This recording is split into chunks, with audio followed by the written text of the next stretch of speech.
Hi అందరికి నమస్కారం. ఇప్పుడు మీరు చూస్తుంది అండర్ స్క్వేర్ యార్డ్స్ లో ఉన్న ప్రాపర్టీ. ఫర్ స్క్వేర్ యార్డ్ వచ్చేసి 45,000 ఫర్ స్క్వేర్ యార్డ్. ఫుల్ స్పేడ్ ఉంది.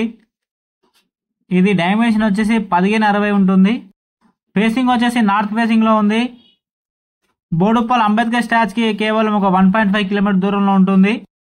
ఇక రేట్ విషయానికి వచ్చినట్లయితే 45,000 చెప్తున్నారు. ఫుల్ స్పేడ్. సో ఇది ప్రాపర్టీ 100 గజాలు క్లియర్ టైటిల్ ప్రాపర్టీ అండ్ బుకింగ్లో అయినా కట్టిస్తాము. మీకు దగ్గరలో స్కూల్స్ ఉన్నాయి అండ్ షాప్స్ ఉన్నాయి. ఇండ్ల మధ్యలో ఉంటుంది. ముందు వచ్చేసి సీసీ రోడ్ కూడా ఉంది. సో ఇంట్రెస్ట్ ఉన్న వాళ్ళు కాల్ చేయండి. సో బ్యాంక్ లోన్ కూడా వస్తుంది ప్రాపర్టీకి. 45,000 రూపీస్ మాత్రమే అండ్ ఫుల్ స్పేడ్ and 30 feet road. Boduppal Hyderabad. దగ్గరలో స్కూల్స్ షాప్స్ ఉన్నాయి. ఇంట్రెస్ట్ ఉన్న వాళ్ళు కాల్ చేయండి.